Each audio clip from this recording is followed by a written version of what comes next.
Minnesota Vikings, so hot right now. 3-5, the best 3-5 team in NFL history, and looking to have 3 straight NFC North Division games, won in a row.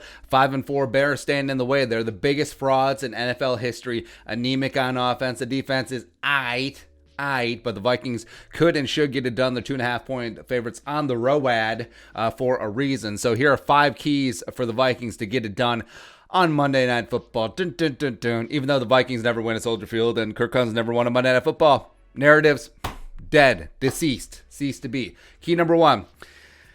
This is Dalvin's biggest test. 33 has to carry the mail. He is the Vikings offense. He is an MVP candidate for a reason. Off to 2 record-setting games. Needs to have 3 in a row. But the Bears, the defense, has had Dalvin's number. So in 3 career games against Chicago, including 2 on the road, Dalvin has 86 total yards rushing.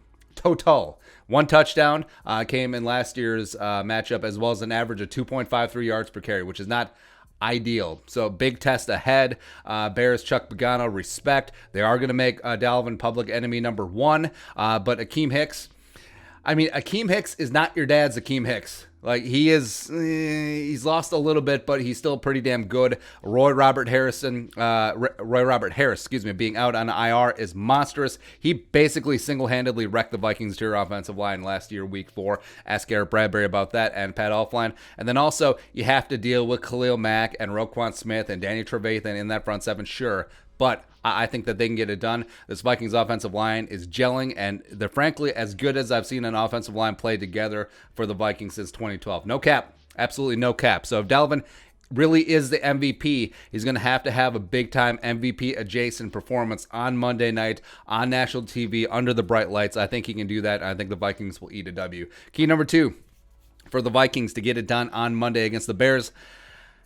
Kirk needs to make 1 or 2 plays in the game. So the Bears are going to sell out to stop Dalvin. This could be a pretty tight game late and also a game of field position. So I think Kirk is just going to have to take the training wheels off. And yes, they've been on for the last 2 weeks.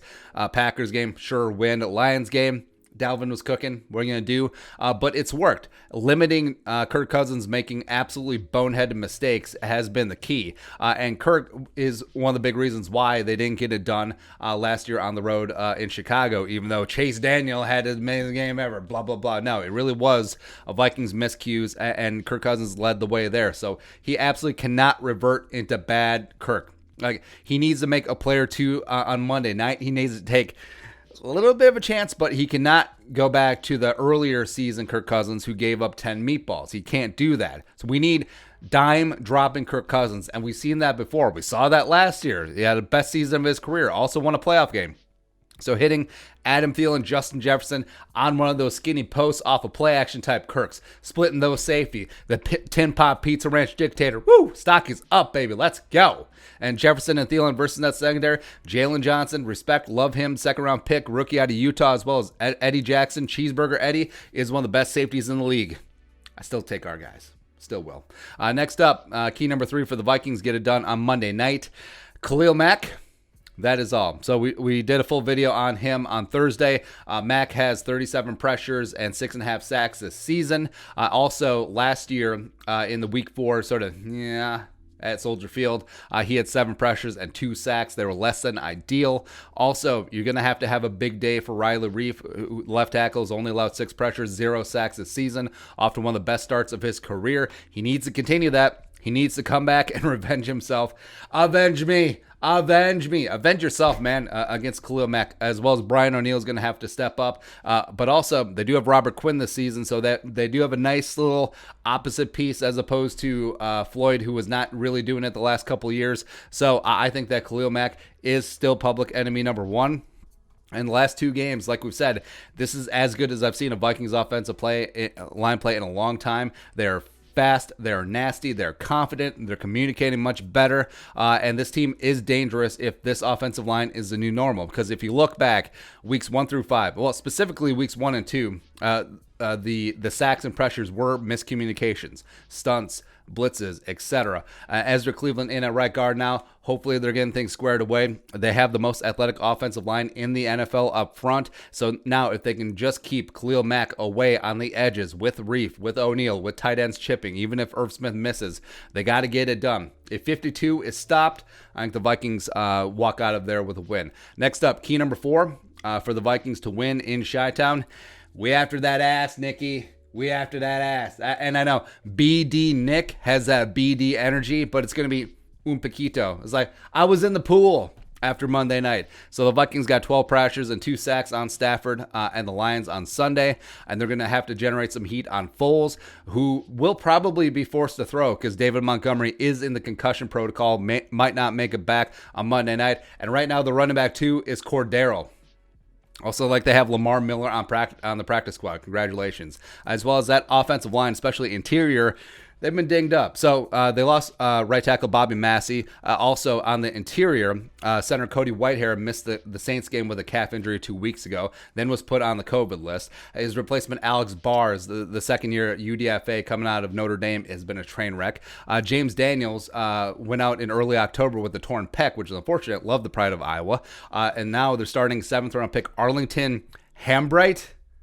Yeah, he was the starter at left guard against Tennessee, less than ideal. The Bears' offensive line gave up 20 pressures and 2 sacks on Sunday against Tennessee. They did that without Clowney. I mean, yeah, they had Harold Landry and Jeffrey Simmons. Of course, we know that from week 3, but yeah, whatever at that point. So you have to get after it up front. I think this is a big game for Watts and Julio Johnson and Shamar Stephen and Afadi and Wanham. DJ Wanham, national TV. DJ Khaled, we the best. No, DJ Wanham, we even better than the best. That's right. Lastly, key number 5 for the Vikings to get a win in Chicago. Erase Allen Robinson, just he gone, right? So the Bears' number 1 receiver.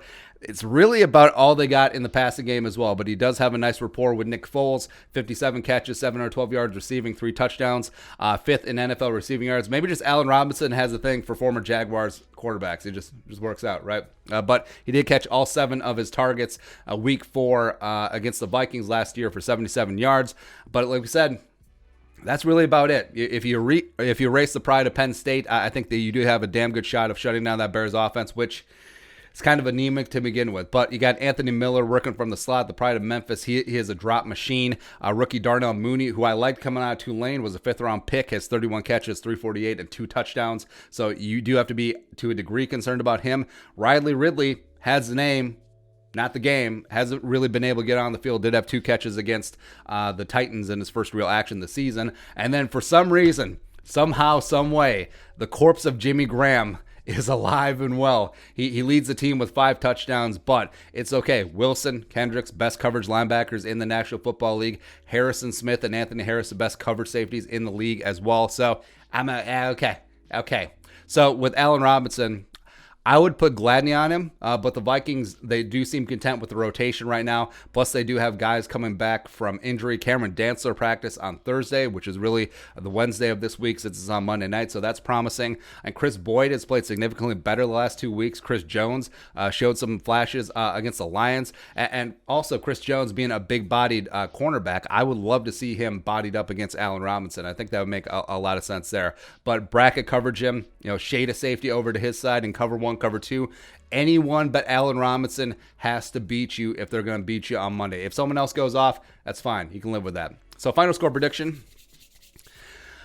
Even though the scores have been juiced up around the league this year, I think this one is relatively ugly. And I say, relatively. But I think the Vikings offense gets it done. I think Dalvin gets loose for 100-plus yards and 2 touchdowns. I think the Bears offense is stagnant yet again. And I do think Matt Nagy gets fired at some point. Well, probably not during the season, but after the season, because I don't think the Bears end up over 500. I really don't. After starting off 5-1, embarrassing. So I think the Vikings deal the Bears their 4th loss in a row. I think the Vikings get out to like a 20-3 lead. The Bears claw back in garbage time. They make it look respectable. But Vikings 26, Bears 20. Woo!